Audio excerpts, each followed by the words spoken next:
Hello, everyone. We're back for part two of COVID Conversations, DETV's COVID Conversations. I'm going to be your host today, Kerwin Gaines, host of the agenda, but something a little different today on special assignment. Here to inform you about COVID in our area, and how it is affecting healthcare, and how our healthcare workers are responding to it. Today, we're fortunate enough to have Dr. Mike Benninghoff. He's the Chief of Critical Care at Christiana Care. He's going to explain to us about the vaccine and about the virus, things that we know and things that we may not know, and how it's affecting healthcare workers. Dr. Benninghoff, thank you for joining us. Yes, sir. Thanks for having me. We definitely appreciate everything that you have done and all the service that you have provided to folks here in Delaware and providing that critical care. I know that you have been extremely busy. And I can't even begin to imagine what you have seen due to this virus. It has to be painstaking at times. It's been quite a journey. The caregivers that work at Christiana Care, we take tremendous pride in good, safe, quality care, and our outcomes have been good. But I do believe it's given the longevity of the different variants and the different surges. I think that. I think it's time for a real serious public health message about vaccinations and add a fairness for your neighbors, the other citizens that may live right up the street from you. We want to make sure that we're doing everything we can to prevent serious sickness, serious complications of the virus, such as death. And as far as we can tell, this virus and its most severe forms are much easier to prevent than to treat. 267,000 people have been infected with the coronavirus as of today, according to a New York Times study. Where do we stand in regards to our small state here in Delaware? Yeah, well, I could tell you, as from a census standpoint in acute care in the hospitals and in our system, we're as busy as we've been throughout the almost 2 years now. I believe the specific data in Delaware is over 1,000 new cases on average per 7-day period. Positivity rates as high as it's been. And like I mentioned at the beginning of the question, I think that we're as busy as we've been as it pertains to census with acute COVID admissions. And I can only imagine, again, last night we were fortunate enough to speak to a critical care representative, a critical care doctor from St. Francis in the city of Wilmington. And my question to him, and it's the same question that I'll have to you, is how are you handling this from a resource side? How are you holding up, so to speak? Yeah, thanks for the opportunity to answer that. Everyone's been at it for a while now. From a resource standpoint, we speak about the ventilators, the high flow nasal cannula oxygen, the drugs. We have plenty of that. We have caregivers, and we're able to sort of pivot our workflows, and we're nimble enough. We've been at it for a while to know that it's at some point it's going to end, and we just kind of keep our head down and keep grinding. It's not easy, especially for the bedside nurses. Those heroes, along with the bedside respiratory therapist caregivers that we have at Christiana, are really in the face of this basically 24/7. So we do spend time as critical care leaders paying close attention to their morale, and it's not easy. Of course, we talk a lot about resiliency and burnout, but we can't fix it without getting the word back out to the public, because without virtually everyone at least hearing about the opportunity for vaccination, I fear that some will still go unvaccinated, and it may be a resource issue. They may need to hear where to get it, and without giving them that message, I can't guarantee that we're doing everything in order to prevent the healthcare workers at the bedside from truly burning out. Getting back to the point of the question, perhaps, is about hardware and software. And we have plenty of resources available, ventilators, drugs, and those kind of things. And how about resources as far as manpower goes? Nurses, we've heard yesterday we're talking about nursing shortages. We watch it on the news and hear it, throughout the medical community that there is a shortage of nurses, and there was a shortage prior to COVID. But now, especially with, some nurses refusing to be vaccinated, plus the onslaught of patients that are coming in now due to the Omicron virus, how is Christiana Care dealing with the numbers of caregivers per patient ratio? Yeah, I've always been really proud of my relationship with nurse leaders for the institution. We have a really wonderful open forum for dialogue, and our nurse to patient ratios in the intensive care unit spaces in the healthcare system remain the same. We are fortunate to have some traveler nurses that join us periodically for a period of time, that jump right in there, and they're seasoned and they're experienced, and we have a close working relationship with them, multidisciplinary shared decision making process, putting the patient and caregiver experience high on the list of things that we are trying to achieve here. Of course, quality and safety and good outcomes are our number one priority. After all, our patients are our neighbors, and we strive to serve them with love and excellence. But we've had no issues with nurse shortages. Rather, patient nurse staff ratios remain the same as if we were in steady state a couple years ago. Well, that's good to hear. That's good to hear. Now let's talk about Omicron a little bit here. What makes this, I guess, variant different than the Delta or the original COVID strain? I mean, why is this one causing the havoc that it is? Yeah, I think that a key point, what I've taken away from the nation's leaders in infectious prevention and epidemiology, is that Omicron may be more infectious, and keep in mind, we're still right on the heels of that huge Delta surge, which left people with that disease decimated. And mortality for the unvaccinated patients with any variant is going to be higher than patients that are vaccinated. The morbidity associated with catching coronavirus, pneumonia, or ARDS, which is the most severe form of the disease and a manifestation in the lungs. The unvaccinated are going to have tremendous morbidity compared to the vaccinated. So as it pertains to the current Omicron surge, I think that up until probably a week or so ago, we were still feeling the Delta ramifications still. Those patients, unfortunately, when they come in unvaccinated, the majority of them are on life support, at least in my space, for weeks on end, ultimately, before they die. What we can anticipate based on other centers, and we're in close contact with other major cities where we have colleagues leading other intensive care units, is certainly a surge of Omicron.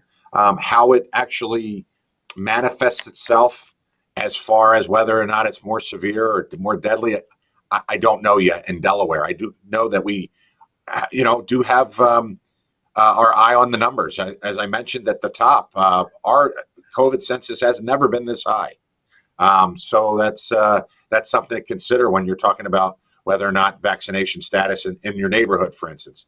And I do think it's important to boil it down to the sort of locale, your street, your household, because you want to get the best care for everyone, both preventive care, non-COVID care, and COVID care. And so whether or not Omicron, we know it's coming. We know the numbers are really high. You could see the actual positivity rate in the cases on 7-day average in Delaware as high as it's ever been. I think that variant-specific disease data is a little tricky at this early on, comparing this variant to the prior or the one before that. Okay, so I want to be as graphic as we possibly can in explaining what happens, because there are folks that may be watching that think, oh, well, my neighbor had COVID and he just had to stay inside for 7 days and it wasn't that bad and he had the sniffles. And that may in fact be true. But you mentioned something in regards to the lung, the pulmonary side of this disease and how it affects the body. And there are people that don't just get sniffles, that do have respiratory issues that are fatal. Could you explain some of that to our viewers? Yeah, and it's not uncommon. Unfortunately, I have patients of all age ranges right now in our intensive care units on ventilators, life support. By the way, those devices are needed for life. If they weren't on the ventilator in their current condition, they very well may be dead. And they don't have to have comorbidities. For instance, they could be relatively healthy people that are 40 years old and a week ago were doing things that are normal, going up and down stairs and mowing their lawn or whatever. And so it could be 30 years old, 40 years old, pregnant people that are young, and so on and so forth. when they get the deep-seated disease that we know as COVID-19 pneumonia, and they develop what we call ARDS, which is the most severe form of pulmonary complication, the only way they can survive is to end up on the ventilator after usually a prolonged time on super high flow oxygen that we provide via nasal cannula to keep their oxygen saturations up. And quite frankly, a lot of them look very uncomfortable breathing rapidly. They feel like they're going to die. That's how they end up on life support. And I think at this point, regardless of age, it's 50-50. I mean, there are people that don't need to be hospitalized, obviously, and there are people that don't get as sick as others. But you can't predict that. I can't predict that. And you certainly don't want to be regretting not getting a vaccine and rolling the dice and ended up coming into my unit where the only thing between you and death is a mechanical ventilator, and then it's still 50-50. So it's certainly not the risk I would imagine any reasonable person wants to take.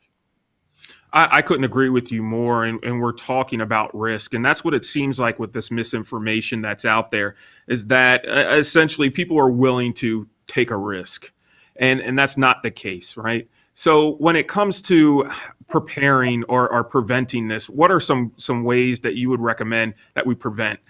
The masks are still very important. Is there anything else that we can do? Common sense has to prevail. If you have symptoms or sick, or someone who has symptoms or is sick, that should be avoided. Obviously, quarantine recommendations are out there. CDC and state government sites certainly have recommendations regarding that. I think the most important thing, and I've been saying this for some time now, is to get the vaccine. And if you've had the vaccine, get the booster. I've had my booster, about 6 weeks now. And I think that when I say 90% of patients that I see that die from coronavirus are unvaccinated, that's not me trying to, be sensational for media. That's because I really care about our patients who are our neighbors. And I think it's important to impress upon them that it's not really a joking matter. And the only way we can't treat the disease effectively. I mentioned a 50-50 mortality rate when patients end up on the ventilator. I think the most important thing to do is take grasp. If everyone could kind of like grasp and put their hands around the idea that only 10% of the patients sort of break through after having the vaccine versus 90% that are unvaccinated. They're real numbers. I've been living it with the rest of our caregivers here in the intensive care unit at Christiana Care for almost 2 years now. We're not making this up. It's not hysteria. It's really the truth. And that's not a number that I've heard before, and I'm glad that you shared that with us here today. And you're saying this, correct me if I'm wrong, that out of those that are infected, 90% of those that are vaccinated have a favorable, outcome in regards to being infected with COVID. 10% of those that are infected with COVID that are unvaccinated are likely to have a negative experience, possible death. Yeah, I mean, I think if I look at my patient population, just to try to be clearer, in the intensive care unit, of the patients I see, 90% of them, and remember, by the time they get to the intensive care unit at Christiana Care, they're near death. 90% of those patients are unvaccinated. Once they come into the ICU and end up on the ventilator, it's sort of a roll of the dice and really is a chance sort of discussion whether or not they'll survive. The patients I see in the intensive care unit, only 10% of those patients have been vaccinated, which means that if they get vaccinated, by and large, a majority of patients avoid this level of illness. Well, I don't think you can be any more plain than that, but we'll keep going. Okay. Now we're going to talk about avoidance, right? So I believe, correct me if I'm wrong, part of the surge that we're seeing now is part of the Thanksgiving population, folks that have decided to go out and be with their families, which is honorable, but may not have been the best idea.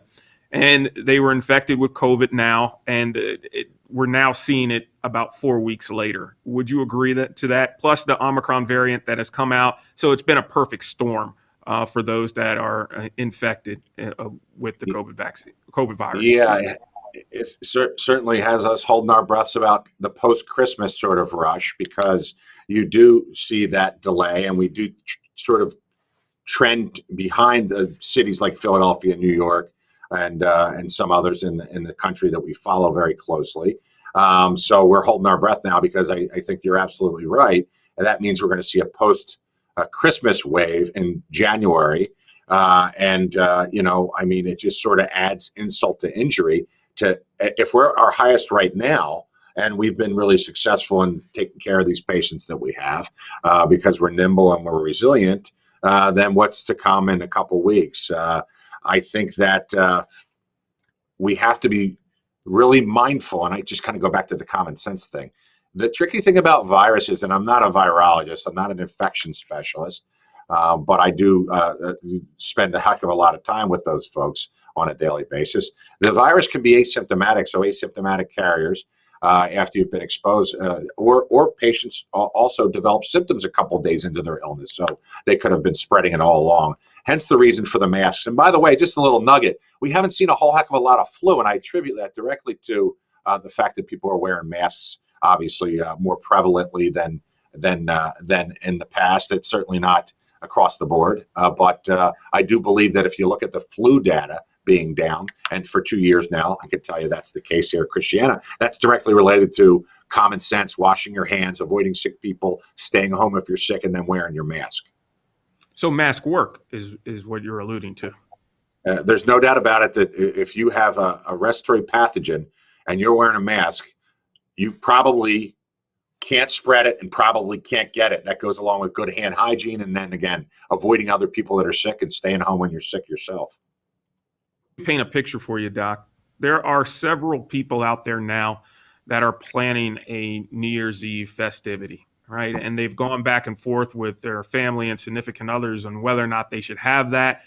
They have planned to purchase food and maybe possibly entertainment, and they're still on the fence. And they're saying, are we going to have this party or not? Are we going to have this gathering or not? Should I send out the invites or should I cancel? Doctor, what would you recommend to these folks that are viewers right now that are possibly making that decision? Yeah, so again, we treat our patients as our neighbors, and many of them are. We're as busy as we've ever been in this 2-year sort of journey. We've been very successful with outcomes following the evidence base. I don't think we can push the envelope any further. I don't think we need to take any more risk. And it's certainly there's a multi-pronged approach of how to avoid things from getting worse. And one of them is practicing common sense and sort of try to avoid those kind of parties that you mentioned. And certainly if you have to travel, being masked and avoiding people that are sick. But I go back to the same old couple points here. Common sense prevails. Large people shouldn't be gathering at the busiest time of a 2-year pandemic. And again, the plug for the vaccine is really important. Absolutely. So speaking of the vaccine, where can we obtain that? Does Christiana Care have sites that are provided for the vaccine as well as testing? Yeah, the best thing to do is go to de.gov/coronavirus, CORONOVIRUS,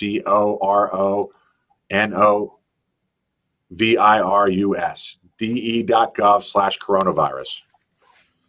That's the best informational source out there for testing and for information about vaccination. Okay. So if they get there and I guess we can utilize all the options that are there for testing and the vaccination. And we want to make it very clear. And while you're here, Dr. Beninghoff, I want you to either second or disagree with me, but the vaccine is safe. It is tested, it is proven, and it's there for us. And it is absolutely no cost, and it's relatively convenient. I made it clear on several occasions yesterday and on the agenda that I received my booster at my local Super G, right? I was in there doing my grocery shopping, just went up to the counter, a couple clicks on my phone, and I was able to obtain a booster. So it's there, and it's convenient, and it's at no cost to you.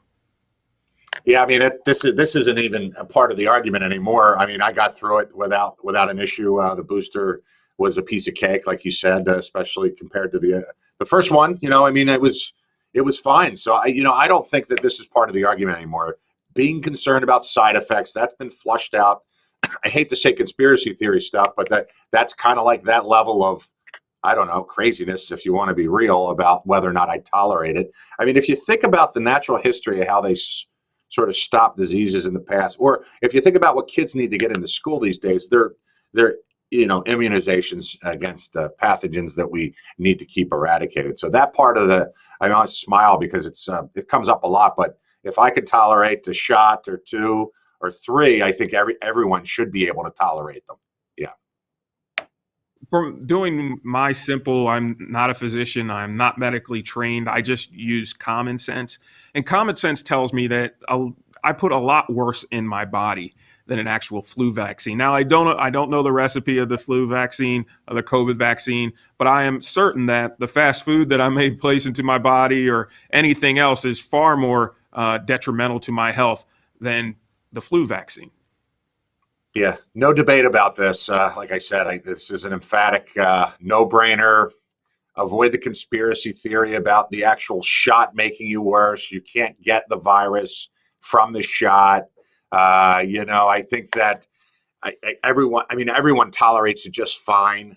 I haven't seen reactions per se at my level in the intensive care unit, but everyone I see today has COVID on life support. I mean, literally, where I'm rounding here. So it's like not me being flippant, but I haven't seen anyone who's had a shot and a reaction that requires intensive care. But everyone I'm seeing on life support today, and I'm rounding today, have COVID, and by and large, 90% of them are unvaccinated. So this isn't a real argument or debate, in my viewpoint, any longer, as far as whether or not the shot can give you an illness or symptoms.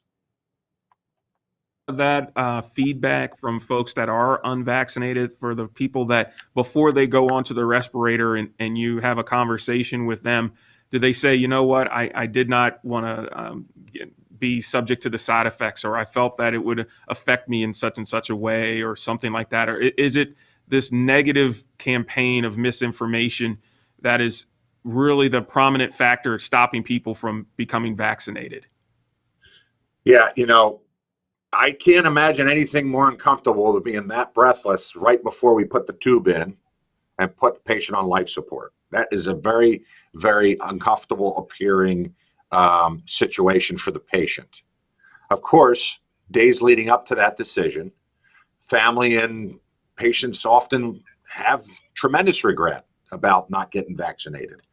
Tragically, despite that, and all that we talk about in the news, there are still folks that are sort of staunch anti-vaxxers, and listen again. We treat all these people the same way. There are people that have tremendous regret. There are people that die wishing they got the shot. There are people that ask for the shot once they get here, and that's not something that we think works. So it's about preventive care. You don't want to be, as good as our outcomes are, as good as our protocols are, as good as we communicate about taking care of these patients on life support with COVID-19, it's far easier to prevent it. And it's tear jerking a bit to see patients that I could only sick imagine.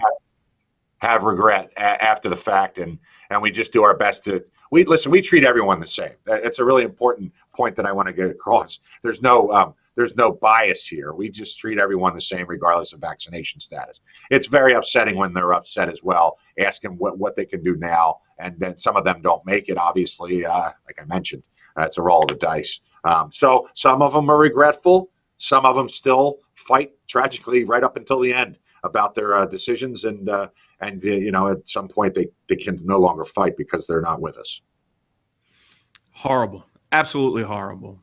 Now, dealing with an intelligence report, so to speak, of future variants that are out there, is there anything on the horizon that we have seen or you have seen that say, you know what, in April, it might be something else? Or is there nothing on the horizon in regards to next variants, or we just don't know? Yeah, we just don't know. I was speaking recently with some of our leaders in the healthcare system in pathology and infection prevention, epidemiology. We treat every variant the same. We do a really good job at Christiana Care. Proud of our team's ability to assess data rapidly, talk to colleagues in other centers where they seem to maybe see a surge a little bit before us. We know Philadelphia traditionally sees folks surge a little bit more. The patient population changes a bit. We're always paying attention to the research as it comes out, as it pertains to new treatments about different variants and what to expect. I don't think we have a grasp about Omicron's, the treatment of Omicron, whether or not the vaccine, is more effective against it or less. I don't think in Delaware we have the sense. And, there will be other variants. This thing mutates. That's how viruses survive. That's how Right. the flu is a great example of why we get yearly shots, because the scientists working in labs, the researchers working in labs, they come up with a vaccination based on what they think is going to occur based on, previous makeup of those variants. But I don't know what's coming. I do know there will be variants. I think this may be something that's not just a pandemic, but it's around, for a while, kind of like the flu. I think that the only way to kind of, whether or not we can eradicate this kind of virus is really difficult to predict. But I think we should do everything that's possible and follow the data and the science when it comes to vaccination success, and keep our eye on the evidence base and the literature that comes out in leading centers, and continue to have dialogue with our colleagues at those centers to practice what has worked best for them. Dr. Benninghoff, this is your opportunity. I'm allowing you to look into your crystal ball here and tell me, in your opinion, unless you can tell the future, what do you foresee next year, 2023, at that point, getting ready to go in January or December of next year? Where do you foresee us being as a country in regards to this? Are we going to get ahead of it? Are we making the progress necessary to help, I guess, damp down the numbers enough where we can walk around without a mask, where our schools can be full session and not be Zoomed? Are we getting to that point, or are we going to be in a constant state of make progress, get pushed back, make progress, get pushed back? Will this be the loop? I was just talking to Kristen Hover, our charge nurse here today, believe it or not, about masks. It's funny that you brought that up. Why wouldn't we wear masks forever in healthcare anyway? This is all new that people are walking around sort of wearing masks. It's not new in general. If you look at the way different populations interact worldwide, it's certainly not new. And so perhaps masks are here inside hospitals and acute care spaces forever. And the reason I say it may be worthwhile is because the flu and our numbers in terms of flu admissions are way down, and I think that's directly attributable perhaps to things other than the masks, but the masks have to be high on the list. And I think that in January of 2023, a year from now, I think we'll still be dealing with some significant fallout from COVID, whether it's this variant that we're seeing now or another one. Remember, these things do mutate to survive, and if the human beings that propagate the disease, or pass it along to one another, aren't practicing the most common sense, and I kind of go back to the vaccine, because what I care about is acute care. The space that we have, there's finite walls here. There's real number of beds that we can fill, and we're able to do it right now. But we really don't want to overwhelm the system with one more patient, not to mention a year's worth of more patients. So I think that I don't have a crystal ball, as you kind of alluded to, but I think that masks are probably here to stay in acute care. There's still a lot of work to be done. 30% more of our state of Delaware, I believe we're close to 70%, maybe on the report card for vaccination, but there's a lot of more work to be done there. And I'd hate to see someone learn the hard way, or have a family member learn the hard way. And there are subset of patients and families that just won't get it, and they remain sort of steadfast to their goals, and we pray for them, so to speak, because they're really never going to get it. But I'd be shocked if we got away from masks. I would be shocked if COVID wasn't a thing for a long time, years worth of this, just like the flu is. And, it's a lot like that Spanish flu they talk about almost a century ago, right? Or more than a century ago now, where it wiped out a significant number. Yeah. And that's why they call it history, right? And we're trying to learn from it and do these things. But I just don't see masks going away, especially when it comes to air travel. I foresee it being just a regular piece of equipment now. You can only bring 2 bags, and you have to have a mask because of that close confined space that we're in. And the other part about that is, would you not want to wear a mask if you didn't have to? It's just in the back of your mind, having lived through it now. Would you not want to wear a mask? I don't think that I would want to travel without one now, Right. especially different parts of the country. And you made it very clear that Delaware is got about a 70% vaccination rate for the state, and that's vaccinations in arms, not necessarily boosters. But not every state is that progressive, right? Especially as we go to the southern part of the country and we start to make that loop and down through Texas and all through taking the lower route to California. The vaccine isn't as popular, right? There is unfortunately, it's almost partisan in regards to one's health. So traveling and mixing with all these folks on a closed aircraft, I don't think I would be comfortable without a mask. Yeah, very, very similar. That's why I brought it up. It's funny. I mean, 15 minutes before we got on here, I was talking with the charge nurse who's running our intensive care unit here today, and she said that why would we ever work without masks again? You can make the case, given the closed, confined space and the proximity to the person sitting next to you in the airplane, that the FAA decides, that they're not going to allow anyone to board without masks. And I think by and large, people really want to do well for one another, and I can't imagine the majority of folks in this country would not see it that way. Also, history lesson here, a quick biology lesson for those that have questions. How do variants come about? And you made it very clear that you're not an infectious disease physician. But I mean, just generally for our audience, how do these variants come about? It's like, why are we constantly dealing with this? Yeah, well, again, in sort of the most layman's terms, which includes me, when it comes to the variant mutations, I think that they just want to survive and they adapt and they kind of change shape and change the way they actually access the mucosa or the lining of the actual respiratory tract, and they do that to survive. And they sort of, over time, that they don't want to burn out either. They're thriving right now. Gosh, I mean, we've never seen so many cases, so they're definitely thriving right now. And they change shape. There's different spike proteins, for instance, if you look it up and Google it or read something in a magazine or newspaper. There's different ways that they transform their makeup on the outer layers, and they have their internal obvious genetic makeup as well. That's probably a little different. Again, we see this every year when the flu vaccine has different components to it, and that's just to try to target what we think is going to be coming down the pike. So the variants are this is a bugger, man. I mean, it's pretty darn smart that it can change like that, and there's shifts and drifts and technical terms for how that works. I'm certainly not qualified to answer those questions, but they do change shapes, and their kind of makeup of their outer layers also morph into a different makeup, so they can sort of evade our natural sort of immunity, I think, if you will, whether or not you've been sick or got the shots and the booster. This virus wants to kind of continue to live on, and it could do that. It's pretty nifty. Dr. Benninghoff, I'm just assuming this isn't your first year as a physician, and jokingly, but out of your career here, have you ever seen anything quite like this before? Have you ever experienced anything like this before? And if so, when did it end, or how did you cope with it?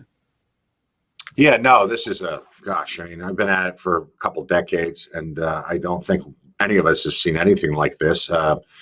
It's because, over 2 years it's sheer terror, right? I mean, like there's everyone's afraid to walk into rooms at the beginning of this, me included. But we're really good now with our PPE, and we have a sense of what to do when patients come in. So I've never been through anything like this. I haven't been practicing since the early 80s. I mean, there's things that have come up that we were worried about. Ebola. We have a response team for Ebola. It's a great example. Before this, we do drills. That's also a very deadly pathogen, certainly, virus. And We have been fortunate not to see a whole heck of a lot of those patients, so we do the drills to keep up with protocols and make sure if we're going to see that that kind of scourge that we're prepared. But this is by far and away, and anyone I'm talking to on a regular basis is probably right around my age or younger. So I'm certain that no one's seen anything like this that I see or interact with on a daily basis. Yeah, it's something else. Some folks believe that, well, I'm going to back up a little bit when we're talking about the availability of care, and you've made it very clear that Christiana Care is available to accept patients dealing with the COVID variant right now. But our surrounding states are having trouble keeping up as well. So, and a lot of times we can say, I'm just going to go to Philadelphia, or I'm just going to go to Washington or Baltimore to be seen. And I want to make it clear that you won't get as much help there as you are here. Every state around us is being dramatically affected by the COVID. I'm really proud of our outcomes and the way that we go about putting together our protocols and treatment algorithms. We work with a multidisciplinary group of infectious disease specialists, pulmonologists, PharmDs, nurses. We adapt our protocols based on the leading evidence and what works in other centers. We have colleagues in New York and Philadelphia and Boston and Seattle. We provide as good a care at Christiana Care as any center in the country. Life support these unfortunate patients who are unvaccinated, who come in and get really sick and end up on the ventilator, at that point, we've done everything we can do. And then it's just trying to prevent any further harm. And we're as good as that as anyone. So we can do as good a job as anyone. We have the resources. There's not patients in our ICU hallways or waiting rooms at this point. And you've heard this. There's nothing worse than what we experienced perhaps a little over a year ago when New York had literally no beds for patients in their ICUs, and they were talking about splitting ventilators. I think citizens of Delaware should be very reassured that we have plenty of ventilators. We have plenty of staff. We have the drugs that are required. None of that matters, though. Once the patients roll the dice and decide they're not going to be vaccinated, they roll the dice to be admitted and go through the whole gamut of what could be.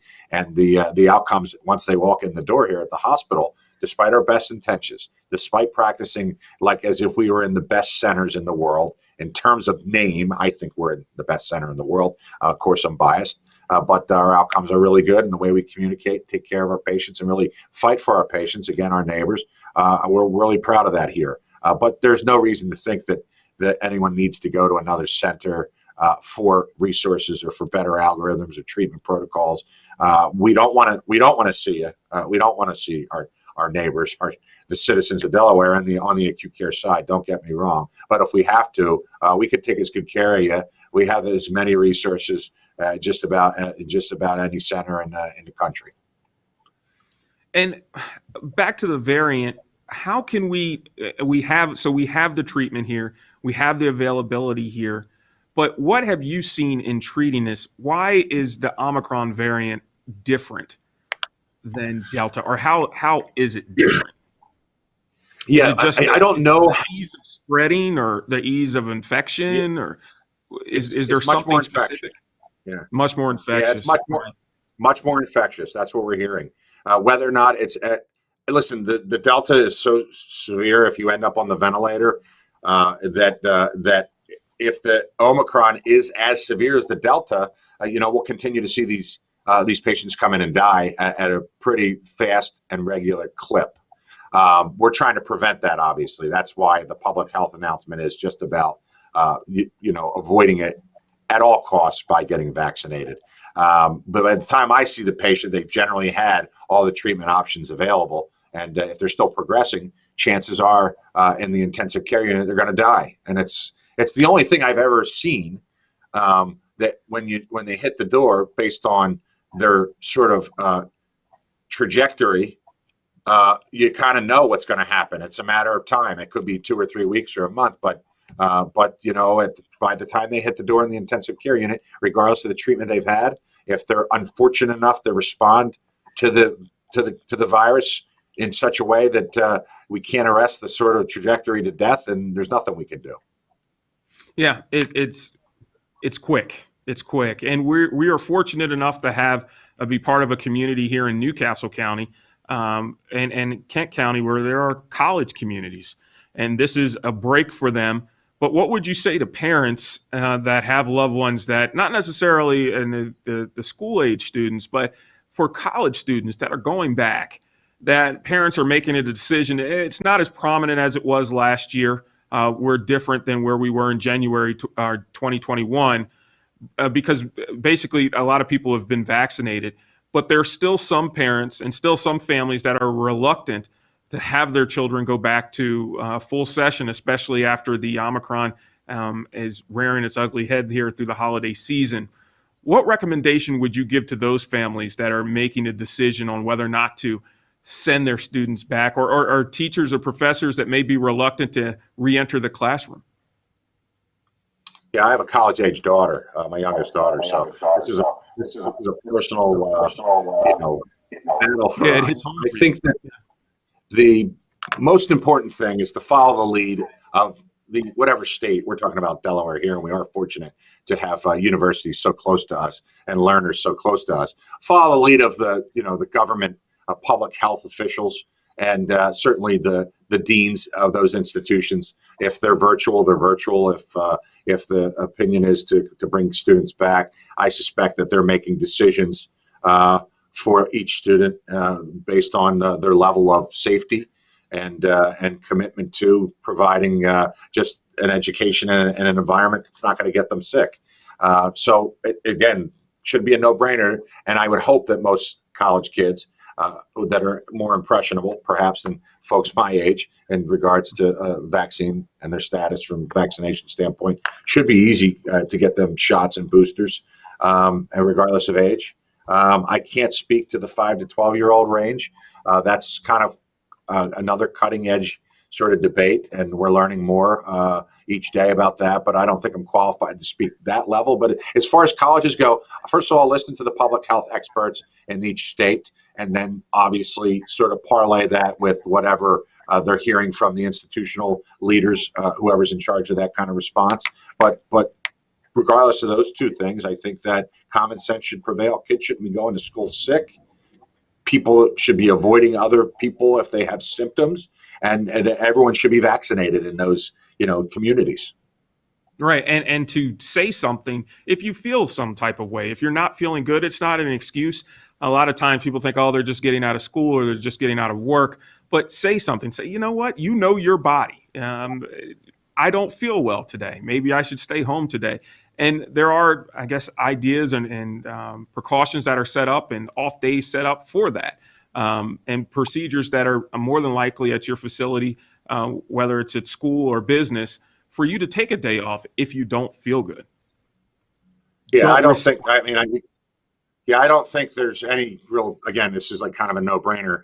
This is not life or death. If you take it seriously and do what is right, if you have symptoms, you should stay home and not take the potential risk of infecting other people unnecessarily, because that could be life or death for somebody else. I think that's a common sense thing, and there is plenty of procedures in place for college students and people at work even to avoid sort of contaminating the workspace or the educational space for their friends and colleagues. Yeah, it seems like a no-brainer, and it's kind of funny. We're still discussing things like, if you're sick, don't go to school or don't go to work. I don't say funny meaning because it's ha-ha funny. I just think it's that kind of stuff is what wears on the minds of healthcare leaders and healthcare professionals, and it's quite frankly probably really unfair, really unfair to your neighbors and your colleagues, your peers, your classmates to sort of subject them to that if you have symptoms.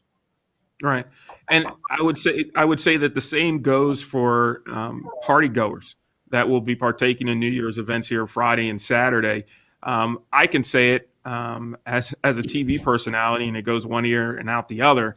But sometimes hearing it from a physician, it sticks, right? So for those that are going out, be careful. What other suggestions would you give to them for those that might be out and about, possibly in watering holes throughout the city and throughout the state on New Year's Eve or parties? What suggestions for safety would you give to them?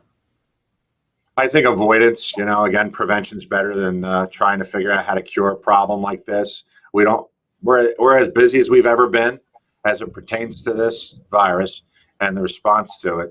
I think this is the holiday to say we're going to stay home. I don't think this is the holiday to roll the dice. And I know everyone's tired.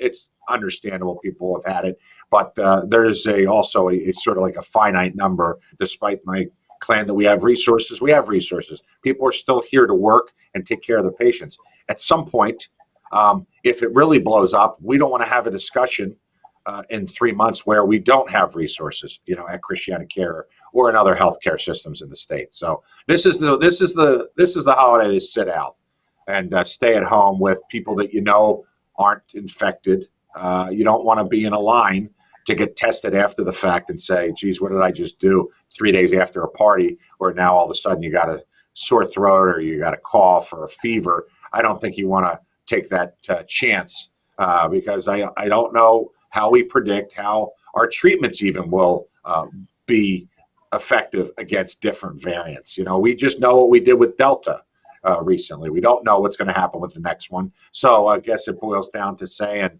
it's probably the time to cancel those plans based on the ramp up of patients that we've seen here in the acute care space.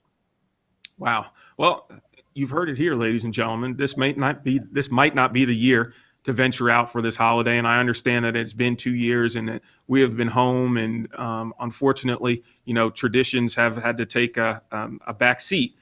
But please be safe out there. Now, the word hero gets thrown around, Dr. Benenhoff. Sometimes it's used to describe our first responders that are wearing a uniform, but we also have first responders that are in the hospital, such as doctors and nurses, that are the true heroes that are dealing with this. And you just brought up the charge nurse that's handling the ICU today and handling those patients that are fighting for their lives.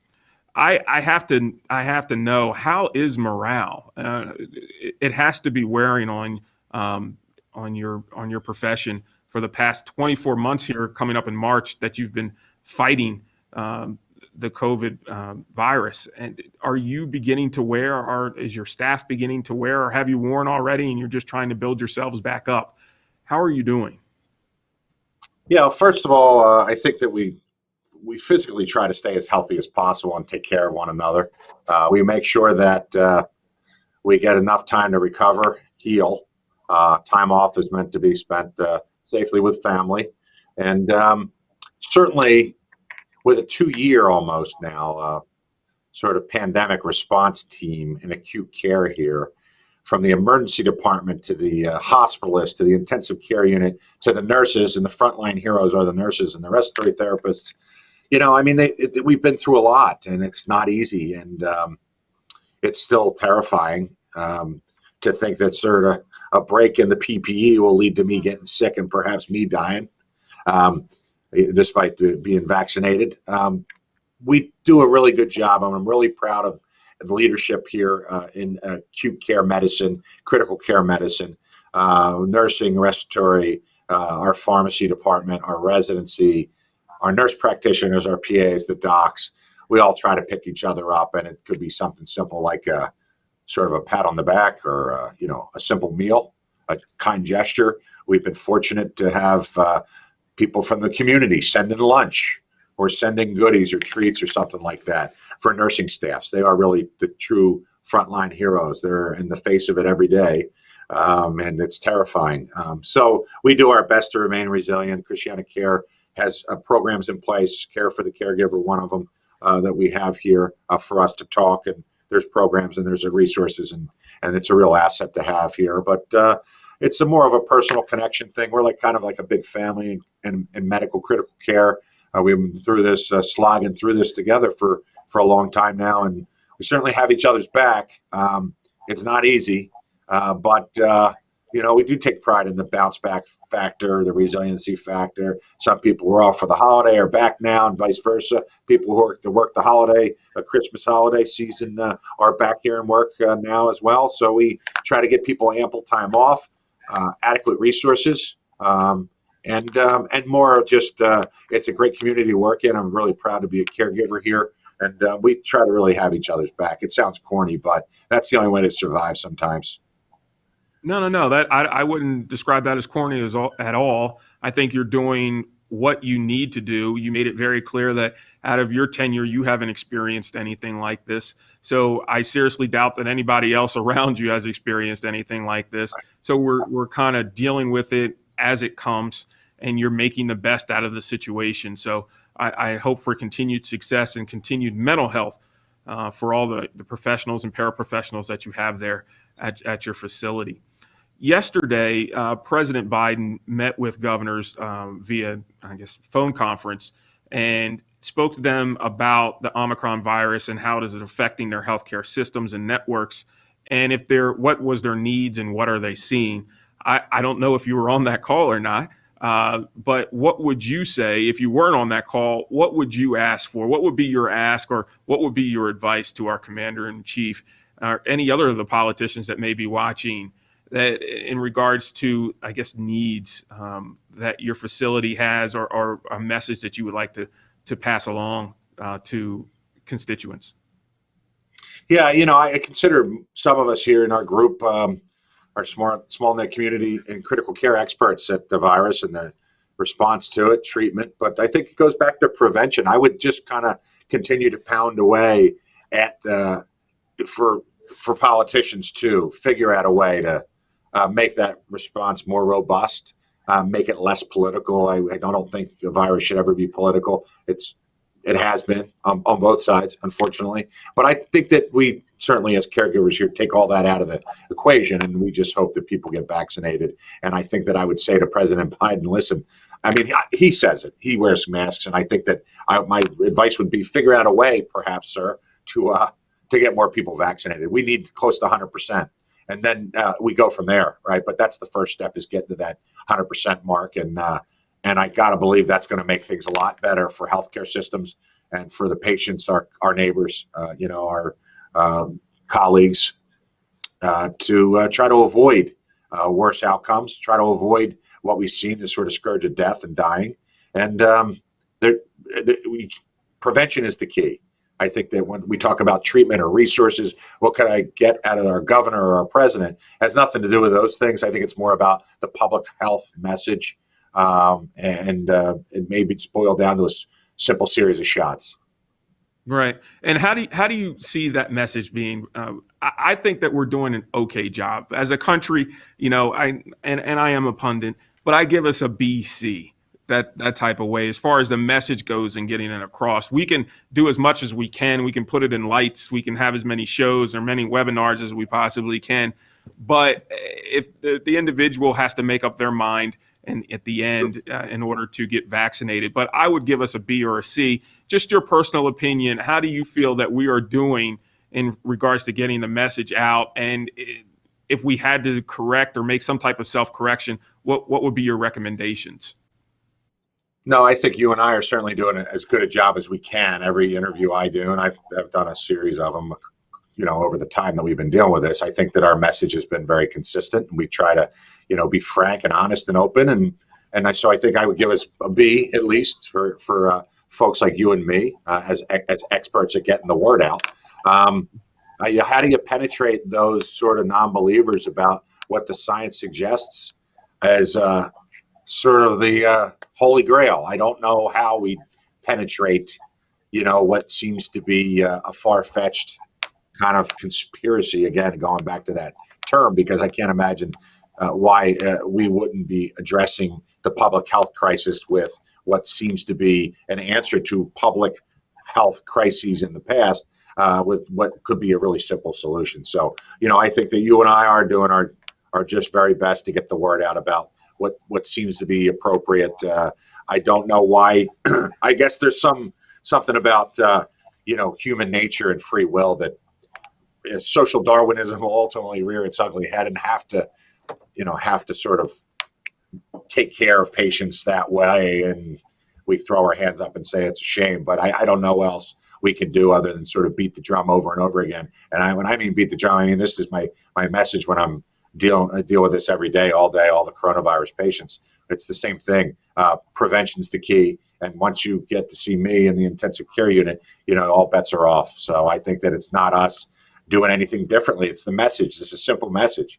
message shouldn't change. There's nothing else we could do other than beat the drum a bit louder. So that's why I appreciate these opportunities to try to do that and help get the message out there with you as a vehicle for me to do that. Yes, and we are always here for any message that you want to get across. But in regards to this webinar, this is your final shot, sir. I'm setting the scene for everyone. You have your white lab coat on, and someone says, Dr. Benenhoff, should I get this vaccination? Is it really necessary for me to get? What would be your final words to them? Yeah, I mean, I often think about if we could just take everyone through the intensive care unit, around it and then back out real quick, take a loop, and then just kind of so they could see, how significant it is. It's kind of like a car crash, sort of like a trauma bay without the blood, right? I mean, it's nothing. There's nothing good. There's a lot of death and dying. That's what happens if you decide not to get the vaccine. That's what you're rolling the dice. That's the chance you take. Whether or not, you end up here, I don't know. We have 30 and 40-year-old patients here. We have pregnant ladies here. They're young. It's not people with diabetes who smoke all the time necessarily that end up here on life support. But it sure is the unvaccinated patients, by and large, 90% of them anyway, that I see sick here. There are some unfortunate folks who have breakthroughs, but it's very rare compared to the unvaccinated. So I'd say, let me take you on a little ride around the intensive care unit and paint a picture for you what this looks like sort of like a battle scene, if you will, with all the patients on life support, 4 or 5 death certificates a day. That's 20% of our patients in the intensive care unit, and it's all because of coronavirus and the unvaccinated patient. That's kind of like what I would say, and I do say it comes up all the time. So I feel comfortable 2 years in, kind of like laying it on the line, and I think that I'm qualified to do that. Yeah, I would say that you are one of the most qualified. I talked to Dr. Nesbitt yesterday, and I felt that he was qualified as well, being the head of emergency services there at St. Francis. This is not a partisan issue, ladies and gentlemen. Don't allow politics, although we talk about the politics a great deal of our nation, a great deal on the agenda on a weekly basis. This is not a partisan issue. Your health is just that. It is your health and your responsibility for your families or your loved ones. And folks, sometimes this can affect, and oftentimes it affects people that you don't even know. Particles fly in the air and they go to your neighbor, and they can affect you negatively. Dr. Benenhoff made it very clear, 4 or 5 death certificates a day directly related to COVID. The vaccination doesn't cost you anything, but it can cost you a whole lot if you don't get it. The communities, your drugstores, the politicians, the governments, local municipalities, city and state have made the vaccine readily available for all of us. It's easy to get. I'm a product of it myself. Please, please, please do not believe misinformation. It is just that. This vaccine is safe. Doctors have said it time and time again. And the hospitals are not lined with people dealing with vaccine sickness. These are people dealing with COVID and all of its variants. For the holidays that are coming up, please be safe. If you go against advice and decide to go out and have a good time, be safe. Keep your distance. Wear your mask. Use common sense. Make good decisions. The lower the time that you are in a vicinity that's filled with people, the less chance that you'll have of actually getting the variant or the COVID virus. Please make yourself scarce this year. Stay at home. Stay with your loved ones. Stay with folks that you know their current status. And if you have a question about your status, go get tested. There are testing facilities. We provided the website for you here. And we look forward to seeing you next year and having this conversation talking about what happened in the past, not as what is continuing in the future. Again, thank you for joining us this week, today, for DETV's COVID Conversations. And we look forward to joining you tonight at 7:30 for another discussion on COVID conversations here in Delaware. Thank you very much for joining us. This message is brought to you by Newcastle County Government. The speed at which the vaccine has come about has given a few folks pause. But when you're losing 500,000 lives in a span of 6 to 8 months, you must respond quickly. The good news is the technology, the messenger RNA vaccination, is 30 years old. It's been in the lab waiting for the opportunity to take place. Now, most vaccines have taken years to perfect, but you weren't in the kind of crisis that we're in right now. I mean, this is the largest pandemic in 100 years. So you've got to respond quickly because it's responding quickly. And that's the misperception. It's old technology applied in a very new way for something that was deadly and continues to be.